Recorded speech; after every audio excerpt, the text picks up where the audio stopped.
할렐루야. 매일 만나는 예수님과 잘 교제하고 계시죠?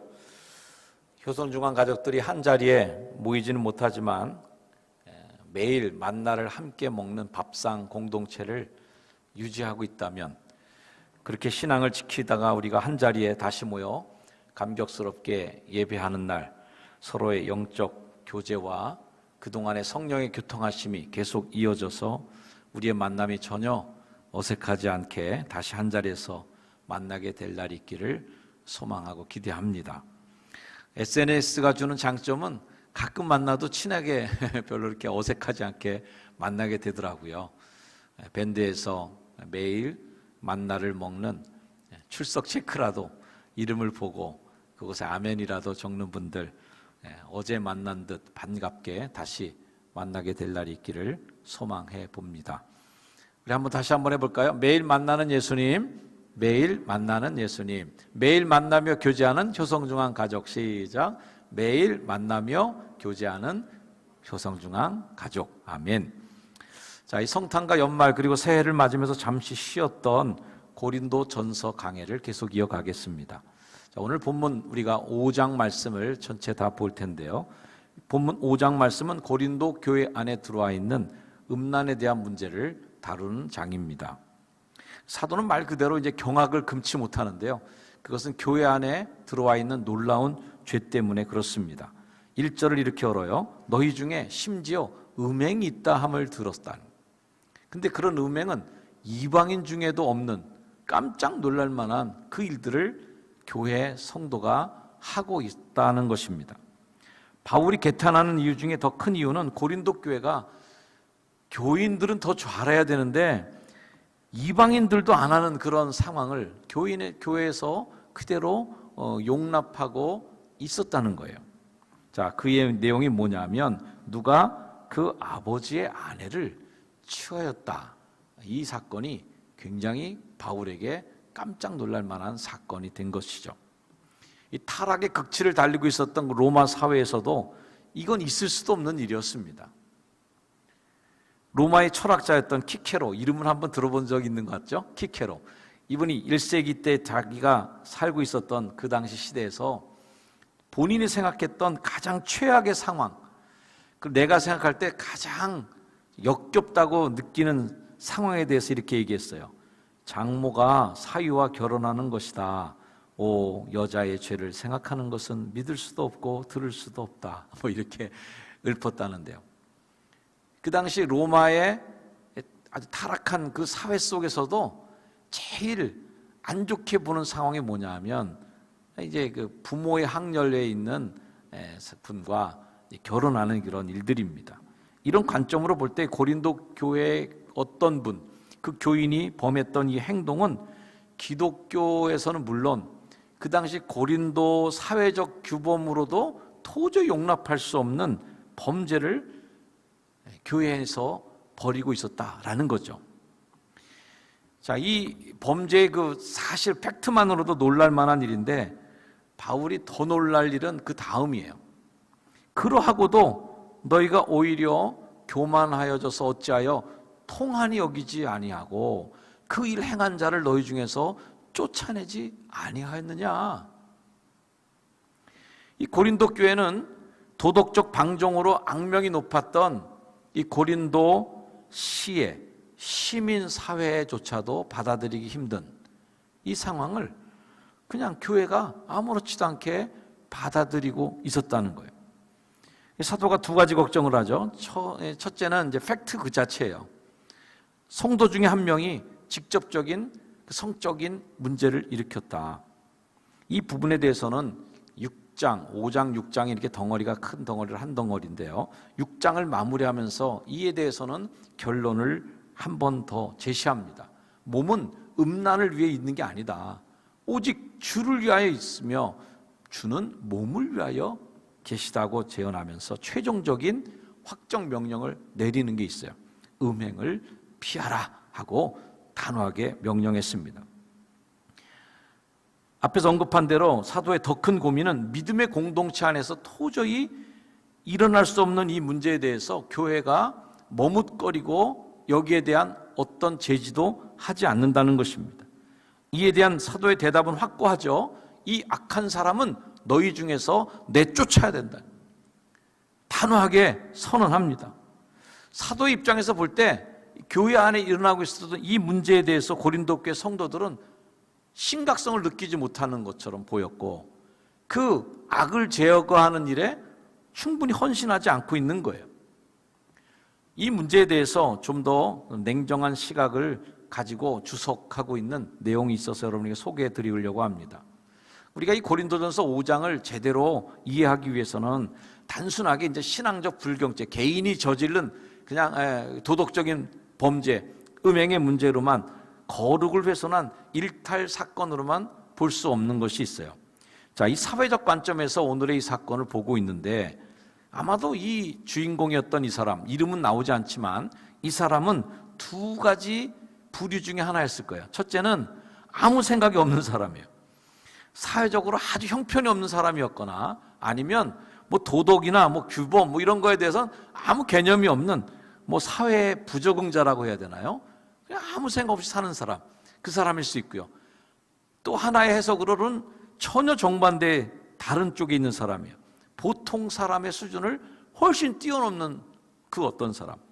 다시 말해서 일반 시민들이 지키는 도덕적인 보편적 기준을 초월해 있는 아주 유능한 엘리트이거나 정치적으로 굉장히 높은 그런 직위에 있거나 그런 힘을 갖고 있는 사람일 것이라는 추측입니다.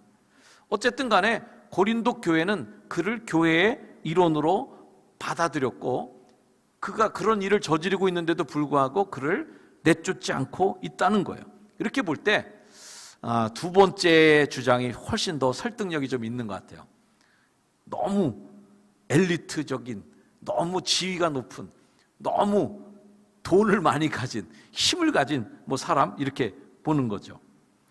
우리 사회에서도 가끔 사회적인 문제를 일으키는 뭐 뉴스거리나 또는 영화 속에서 나오는 장면들이 있습니다. 뭐 아주 고위층이라든지 뭐 정치적으로 아주 그냥 굉장히 상류 집단 뭐 이런 사회에서는 우리들이 상상할 수도 없는 뭐 그런 뭐 이상한 어떤 파티도 있고 말이죠. 비도덕적인 이런 행동들에 대해서 우리가 많이 그냥 직간접적으로 들은 바가 있어요. 어쨌든 고린도 교회 문제를 일으키고 있던 그 사람은 그가 속한 공동체와 사회적으로 있었던 보편적 기준을 무시해도 될 만큼 힘이 있었던 사람이었다라는 게 주석이 보고 있는 관점입니다. 그의 재산은 그의 부도덕한 행위를 충분히 덮고도 남을 만큼 또 많았고 힘을 보태주고 있는 중이고요. 어떤 주석가는 또 이 부분을 이렇게 주석하기도 하는데요. 로마 법에 따르면 돈이 많은 이제 아버지가 죽었다고 생각해 보세요. 그러면 재산을 이제 유산을 상속시켜야 되는데 유산 상속 1순위가 누구냐면 그 부인이에요. 그 다음에 자식한테 이제 그 다음에 2순위가 되는데 아버지의 유산이 이제 1순위인데 그 사람, 그 어떤 사람은 아버지가 돈 많은 사람이 죽었고요. 그 아버지가 이제 뭐 첩이든지 아니면 계모든지 그런 어떤 육체적인 부모의 모습이 아니라 그냥 법률적인 그 부모 학렬에 있었던 그분과 결혼해서 아버지의 전 재산을 다 그가 이제 소유하게 된 뭐 이런 형태로 보기도 합니다. 아무튼 교회는 그 사람을 교회에서 쫓아내지 않고 있었다는 게 사도가 갖는 불만 중에 하나예요. 자, 이 모든 상황들을 좀 잘 정리해 보면 그 사람이 아주 높은 지위에 있었던지 아니면 고린도 교회가 함부로 처리할 수 없는 사람인 것만은 분명합니다. 오히려 고린도 교회는요, 그 사람을 자랑스러워했어요. 그는 사회적으로 이름을 떨치는 명사이기도 했을 겁니다. 그는 아주 강력한 교회를 후원하는 후원자였을 수도 있습니다. 또는 고린도 교회에 출석하고 있는 많은 자유인이 아닌 노예 계층의 많은 노예 성도들의 주인일 가능성도 있습니다. 당시 뭐 지주라든지 그리고 노예들의 주인을 교회에서 쫓아낸다는 것은 뭐 말이 될 수가 없는 상황이 되는 것이죠. 이 문제에 대해서 사도가 불만을 갖는데 이 말씀에서 절정에 달합니다. 6절, 너희가 자랑하는 것이 옳지 아니하도다. 적은 누룩이 온 덩어리에 퍼지는 것을 알지 못하느냐? 어쨌든 이유든 간에 고린도 교회는 그들의 공동체에 있는 이 문제거리 형제를 교회가 오히려 창피해하는 것이 아니라 자랑스러워했다는 거예요. 또는 이런 사람도 우리 교회가 우리 포용하고 있어. 교회는 이런 사람도 용납해. 그래서 오히려 그들의 수준 높은 포용력과 수준 높은 관용성을 자랑했을 수도 있습니다. 그가 부유했던, 정치적으로나 신분상으로나 높은 지위에 있었던 사람이었던 간에 그는 적어도 고린도라고 하는 세속 사회 속에서 높은 질적 가치를 드러내고 있었던 사람인 것만은 분명했던 것이죠. 바울은 이 문제를 해결하기 위해서 고린도 교회 성도들을 권면하면서 누룩이라는 단어를 끄집어냅니다. 이 당시 그 바울이 살았던 시대나 또 예수님이 살았던 그 시대 사람들이 대체적으로 누룩이라는 단어를 얘기하면 뭔가 부정적인 일에 이 누룩이라는 단어를 사용했다는 거죠. 가령 이렇게 얘기할 수 있죠. 야, 그 사람 누룩이 들어갔어. 이게 뭐야? 나쁜 생각이 들어갔어. 그 사람 아주 세상에 물들어 버렸어. 정신 상태가 글러먹었어. 이렇게 얘기할 때 뭐라고 얘기해요? 아유, 그 사람 누룩에 전염돼 버렸어 라고 하는 거죠. 그래서 누룩은 좀 안 좋은 느낌으로 쓰는 단어예요. 예수님도 자주 누룩 얘기했잖아요. 예수께서 경고해서 이렇게 얘기합니다. 바리새인의 누룩, 헤롯의 누룩을 주의해야 된다. 또 누가복음 12장 말씀에는 바리새인의 누룩, 이게 뭐야? 외식을 주의해야 된다. 누룩에 감염됐어. 뭐야? 외식에 감염됐어. 그런 척하고 포장하고 뭔가 자기를 가려나는 이런 것들, 안 좋은 거죠. 사도도 고린도 교회에 강력하게 누룩 경계령을 내립니다. 너희는 원래 누룩 없는 자들 아니냐 말이죠. 세상에 물들지 않은 아주 순결한 그런 그 밀가루 덩어리인데 새 덩어리가 되기 위해서는 묵은 누룩, 옛사람은 집어 던져버리고 새 사람을 옷 입으라는 말씀처럼 묵은 누룩 내버려야 된다. 왜? 우리의 유월절 양, 곧 그리스도께서 그 누룩을 제거하시려고 희생당한 거 아니냔 말이에요. 그 예수님의 피로 그 누룩을 다 없애기 위해서 그렇게 노력했는데 니들이 어찌자고 다시 그 누룩을 그냥 집어삼키고 있느냐라는 거예요. 이 누룩이 배제되어야 한다는 말을 들은 고린도 교회 성도들이 아마 이렇게 질문했을 거라고 생각해요. 아니 사도님, 그런 식으로 따지면 우리가 이 고린도시에서 어떻게 살 수 있습니까? 안드로메다로 이사 가서 살아야 됩니까? 아니면 다른 나라로 이민 가서 살아야 됩니까? 이 고린도 사회라는 데가 다 뻔한 거 아닙니까? 우리가 세속을 살아가다 보면 다 돈 벌어야 되는 거 맞잖아요. 돈 벌려다 보면 장사하면서 이거 미치고 파는 겁니다. 이런 얘기 해야 되잖아요. 그런 얘기도 하지 말라 그러면 그럼 우리 서로 살지 말라는 얘기입니까, 사도님? 우리 보러 고린도를 떠나라는 얘기예요? 말도 안 되는 얘기십니다. 이에 대한 사도의 답변이 어때요? 이 말은 이 세상에 음행하는 자들, 탐하는 자들, 속여 빼앗는 자들, 우상 숭배하는 자들과 도무지 사귀지 말라 하는 것이 아니다. 여기서 조금 밑줄을 그어야 되는 거는 이 세상의예요. 자, 세상의 법칙은 이런 거죠, 근데 이 세상의 그 사람들, 그런 사람들하고 사귀지 말라는 그런 얘기하는 게 아니다. 만일 그렇게 하려면 너희가 세상 밖으로, 요즘식으로 얘기하면 지구를 떠나야 될 거 아니냐. 근데 나는 지구 떠나라는 얘기하는 게 아니야. 그러면서 이 지금 누룩의 이 범위, 누룩을 제거해야 되는 범위를 조금 좁혀서 교회 안의 규범으로 조금 줄여줍니다. 11절 말씀이죠. 이제 내가 너에게 쓴 것은 만일 어떤 형제, 지금 아까 얘기했던 그 형제, 괄호에 써 있는 말은 성경에는 없지만 제가 일부러 넣었어요. 그 당시 그냥 형제라 그러면 교인들이에요. 형제 그러면 성도님들이란 말에 똑같은 거니까 만일 그 어떤 형제, 교회 안에서는 이러면 안 된다는 거예요. 그래서 그 형제라고 일컫는 자가 음행을 부리거나 탐욕을 부리거나 우상 숭배하거나 모욕하거나 술 취하거나 속여 빼앗는 그런 일을 교인 중에 하는 사람이 있으면 사귀지도 말아야 되고 그런 자와는 함께 먹지도 말라고 하는 거야 라는 단호한 입장이에요. 바울은 이렇게 얘기하는 거예요. 나는 교회 안에서 지켜야 될 것을 이야기하고 있는 겁니다, 여러분. 괜히 교회 바깥에 얘기하면서 그 핑계 대지 마세요. 세상 사람들 다 그런데, 바깥에서 다 그런데, 우리 보러 그럼 어디 죽으란 얘기예요, 뭐예요? 이렇게 얘기하지 말고 적어도 예수님 말씀하셨잖아요. 너희가 이에는 이, 눈에는 눈, 오케이. 그러나 너희 중에는 그렇지 않아야 하리니 오히려 원수를 위해서 기도해주고 너희를 핍박하는 자를 위해서 기도해줘라. 이건 뭐예요? 우리 공동체 안에서는 그러면 안 되지. 바깥의 사람들, 제자 공동체 바깥에, 교회 바깥의 사람들에게는 이에는 이, 눈에는 눈, 잘못한 거 벌 주고 고발해서 벌금 받아낸다거나 고소하고 소송하고 다 할 수 있어. 하지만 우리는 그렇지 말아야 돼. 이 뭔가 규범을 달리, 우리 안의 규범은 달리해야 된다는 거죠. 사도는 그리스도인이라면 하늘나라 백성답게 살아야 되는 거 아니냐라고 외치는 것입니다. 12절 말씀, 밖에 있는 사람들을 판단하는 것이야. 내게 무슨 상관이 있으려마는 교회 안에 있는 사람들이야. 너희가 판단해야 되는 거 아니냐. 밖에 있는 사람들은 그냥 그들대로의 삶이 있을 거예요.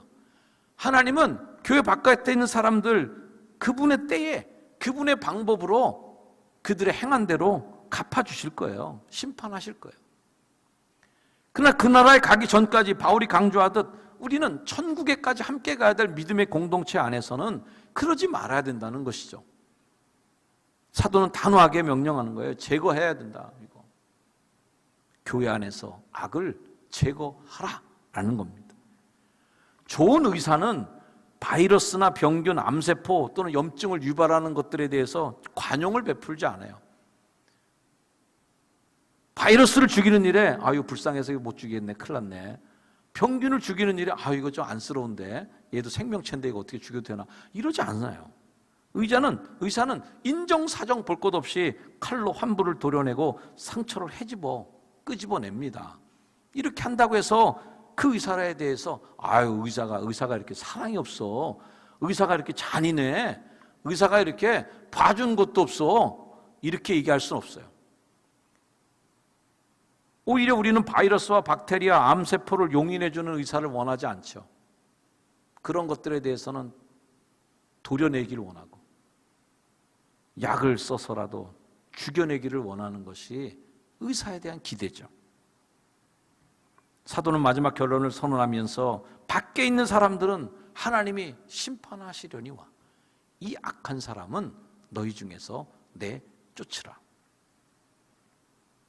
오늘의 이 말씀을 현대 목회에 적응하기가 참 쉽지 않은 문제라고 생각했습니다.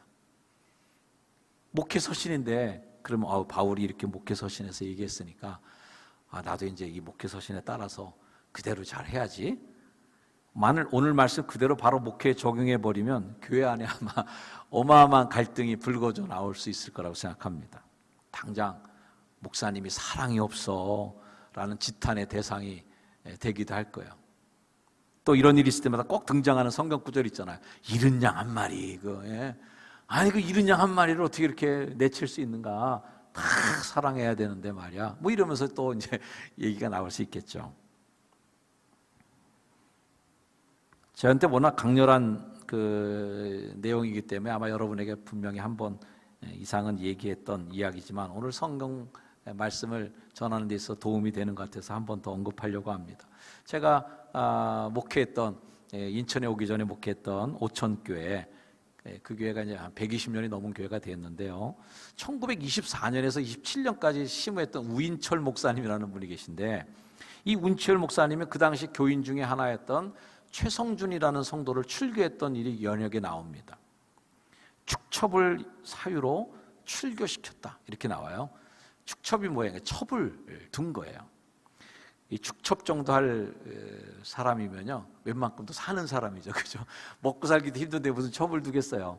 근데 하여튼 그 당시에 보편적인 사회적 기준으로 뭐 부자고 뭐 땅 많고 뭐 이러면 뭐 그 정도 뭐 이렇게 되는 그 정도 사회 분위기였잖아요.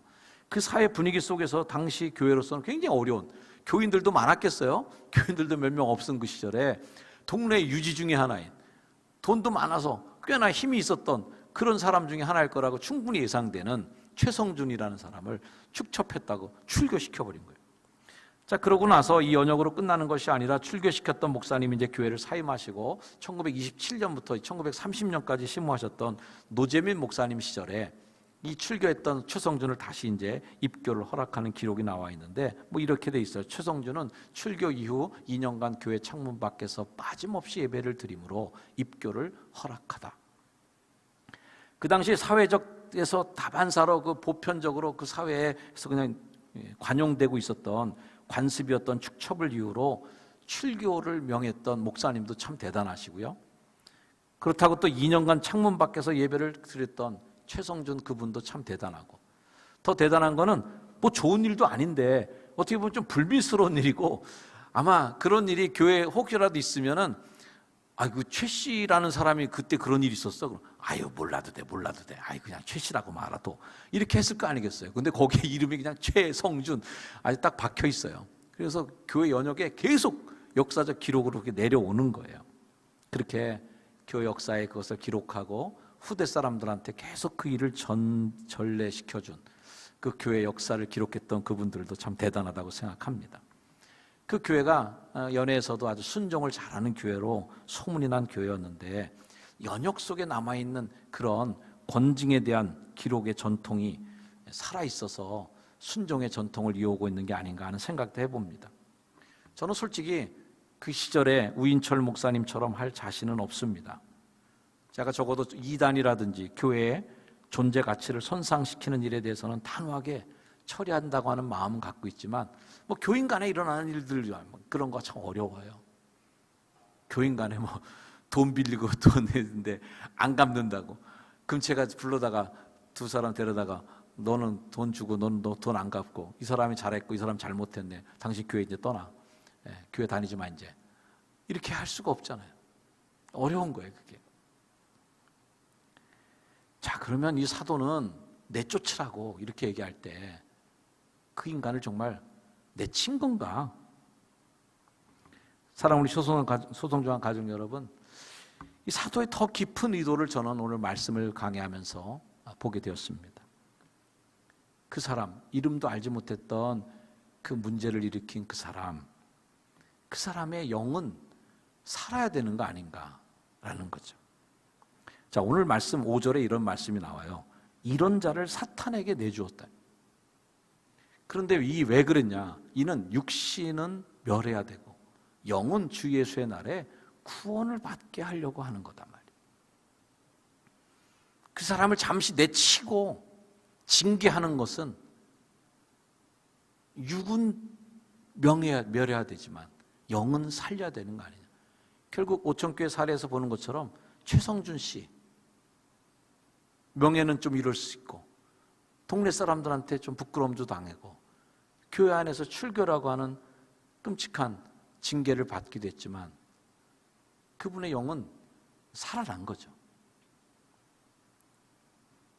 사도의 이런 단호한 조치가 당장은 육신의 아픔도 주고 단절의 섭섭함도 주었을 테지만 한 걸음 더 나아가 그 성도가 결과적으로 구원받을 수 있도록 그 계단을 딛고 영적으로는 네가 구원을 받아야 되는 거 아니냐, 너 살아야 되는 거 아니냐 말. 영적인 문제에 대해서 더 확실하게 회복하게 해주는 더 위대한 사도의 목표가 있었다는 것을 알게 됩니다.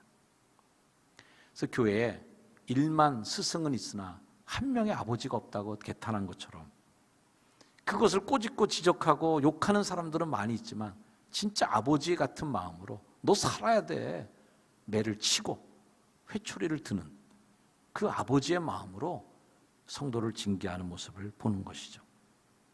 사도의 가르침에는 내치는 것이 중심이 아니라 내쫓으라, 죽이는 것에 관심 있는 게 아니라 그 형제의 영적인 구원에 더 관심을 가지고, 그래서 오늘 그 말씀의 주인공인 그 형제의 영혼은 어떻게 됐을까? 성경에 뭐 이렇게 답은 결론이 나와 있진 않은데 아마 최성준 성도와 같이 회개하고 다시 돌아와서 그 형제도 누룩을 버리고 교회 일원으로 명예롭게 다시 돌아왔으리라는 좀 해피엔딩을 기대해 봅니다. 그랬을 거라고 믿어져요. 오늘날의 교회가 깨달아야 될 것은 지금도 하나님의 공의로운 심판이 교회 안에서 이루어져야 된다. 그런 일을 감당해야 될 책임이 여전히 우리 교회에 있다는 것입니다. 그러면서 우리 교회는 먼저 오늘 말씀을 통해서 배우는 교훈 중에 하나는 교인들이 먼저, 교회 성도들이 먼저 우리의 죄를 들보를 돌아봐야 된다. 교회 바깥 사람 뭐라 그러기 전에 우리 안에 있는 더 엄격한 도덕적인, 더 엄격한 윤리적인 기준들을 우리 스스로가 더 세우고 교회 안의 죄악들을 먼저 돌아봐야 될 것이다. 자꾸 교회 문제 바깥에만 얘기하고 교회 바깥에서 우리 괴롭힌다고 얘기할 게 아니라 우리 자신의 문제, 우리 자신이 먼저 되돌아봐야 될 것들이 뭔지 우리가 돌아보는 거죠. 고린도전서 9장 27절 말씀에 바울이 이렇게 얘기합니다. 내가 내 몸을 쳐 복종하게 해야 된다. 누가 나를 치는 거 그건 거부하지만 내가 내 몸은 쳐야지. 우리 스스로가 우리를 채찍질해야지. 우리 스스로가 우리를 자꾸 반성하고 나 자신의 죄를 고해야지. 그렇게 하는 것은 내가 남에게 전파한 후에 자신이 도리어 버림을 당할까 두려워함이로다.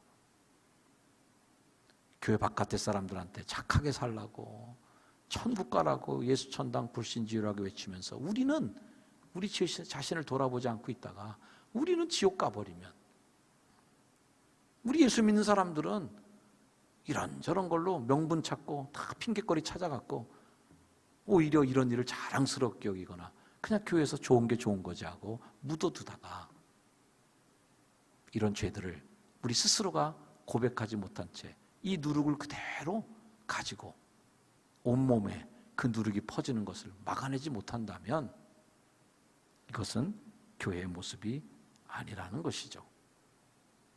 우리 모두가 누룩을 내버리라. 우리 자신부터 내 안에 들어와 있는, 스물스물 들어와 있는 누룩은 없는지, 욕망과 교만과 우리 자신을 타락시키고 물들게 만들어버리는 그 작은 누룩 하나라도 끄집어내 버리는 용기와 결단이 있는 이런 시간 되기를 주의 이름으로 축원합니다. 기도하겠습니다. 하나님, 우리에게 정결한 마음을 주시옵소서. 누룩을 제하여 주옵소서. 우리 자신의 속에 있는 들보는 깨닫지 못한 채 형제의 눈 속에 있는 티를 찾아내서 지적하기 바쁜 우리의 모습을 예수님이 꾸짖으신 것처럼 고린도 교회도 그들 속에 있는 문제는 깨닫지 못한 채 오히려 교회 밖에 있는 사람들을 흉보고 욕하는 모습은 아니었는지요. 하나님, 우리 안에 이런 죄악들을 내치게 하시고 내어 쫓고 다시 새 덩어리가 되기 위하여 그리스도의 보혈의 공로로 우리를 씻어주시고 정결케 하여 주셔서 주님 앞에 성결한 삶으로 살도록 인도하여 주옵소서. 예수님의 이름으로 간절히 기도드립니다. 아멘. 자리에 일어나셔서 우리 결단 찬양 정결한 마음 주시옵소서 찬양하겠습니다.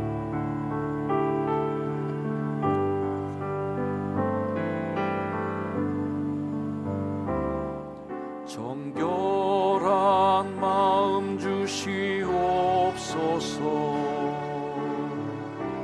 오 주님, 정직한 영을 새롭게 하소서.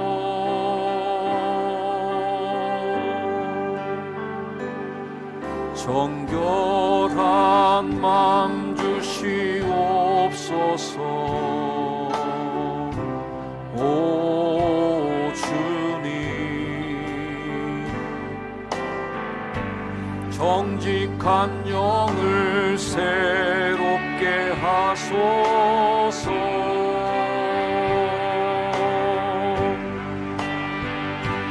나를 주님 앞에서 멀리 하지 마시고 주의 성령을 거두지 마옵소서.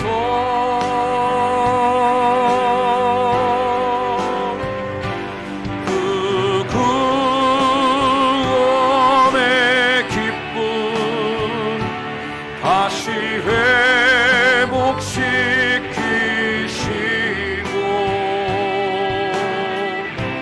변치 변치 않는 마음 내 안에 주소서.